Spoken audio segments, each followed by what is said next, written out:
Toshiro Ishii discovered what many had found before him, that to develop a weapon to conquer the world is beset with pitfalls. His germ warfare experiments at Pingfan were running into difficulties. The bombs and shells weren't working.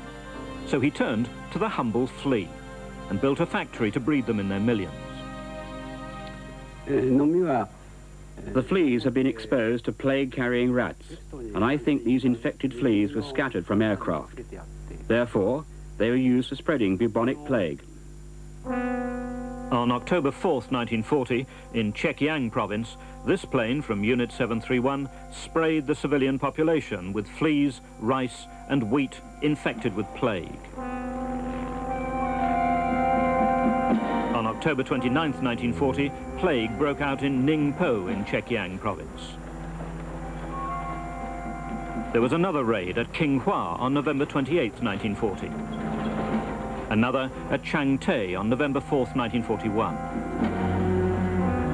Bubonic plague is what was known in the Middle Ages as the Black Death. Victims swell, blacken and die.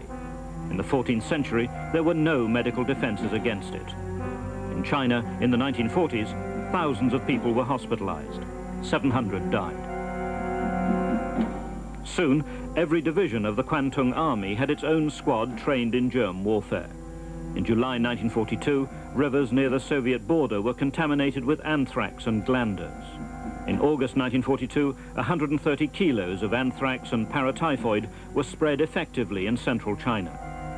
But another operation went badly wrong. They also went to central China when about 3 divisions of soldiers were dispatched together with the anti-bacteriological water supply group of Unit 731, who rapidly withdrew after an outbreak of cholera and typhus had been started with dispersion of bacteria in the area. So secret had that operation been that the Japanese troops themselves had become the victims. 1,700 of them died, infected by the germs Unit 731 had spread to kill the enemy. By 1941, Britain and the United States were China's allies against Japan. China's leader, Chiang Kai-shek, sent a top-secret memo to Winston Churchill detailing the Japanese plague attacks. The memo alerted the allies, Britain, the US and Russia, to the need to re-examine their own germ warfare program.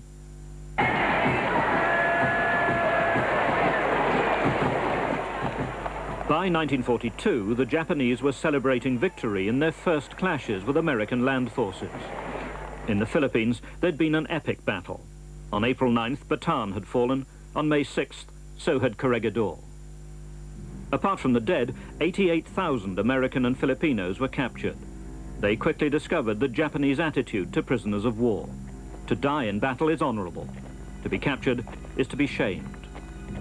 These American troops were force-marched for days without food and water to the ports of the Philippines. More than 1,100 prisoners, American and Filipino, died. They were herded aboard Japanese ships, and in horrific conditions, they were taken to Korea. They were joined by about 100 British and Australian prisoners of war and boarded trains to Manchuria, to a place called Mukden. It was November 1942. But why should these Americans who survived the experience have been taken all that way to Mukden? From the time we left the Philippines, they were experimenting on us.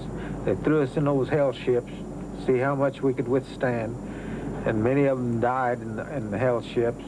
They took us from the tropics to a cold climate, and that took its toll on the prisoners.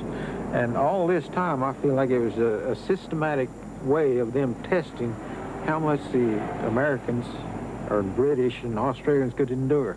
Major Robert Peattie was the senior British officer at Mukden. He kept a diary, and it lists a series of tests of the prisoners' blood and feces. He remembers that his captors didn't wish to discuss them. The Japanese seemed to try to keep me out of the hospital and the sick people as far as they could without actually denying me access. They made it pretty obvious that I would be very unwelcome to pry into any sort of sickness or ill health. That first winter, out of 1,450 prisoners at Mukden, 430 died. But were they experimented upon?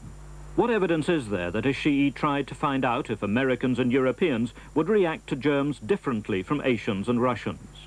Well, Mukden is just 350 miles from Unit 731's headquarters at Pingfan, and there is clear evidence that scientists from Pingfan went to Mukden. There were about 3,000 prisoners under confinement, and many of our scientific teams went there. And I don't know for what purpose, but they most certainly did go there. To the best of my recollection, the report which we prepared almost wholly related to malnutrition. Jack Roberts was a sergeant in the camp hospital.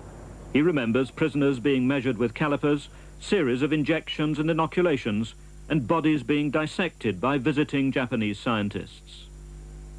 Well, it was pretty obvious to me that we were being used as guinea pigs for some reason that we were not aware of and we hadn't been told about. Who were carrying out these tests? Well, we had this group of strangers who appeared in the camp. We don't know where they'd come from. We were never given any information. They were dressed differently to the normal camp staff. They carried out these operations, and then they disappeared and we never saw or heard of them again. The scientists who came here most were those concentrating on the use of dysentery as a weapon of war. One of them, for 7 years a member of Unit 731, was Tsuneji Shimada. He was a laboratory technician. He lives in Osaka. He would talk to me only on the telephone.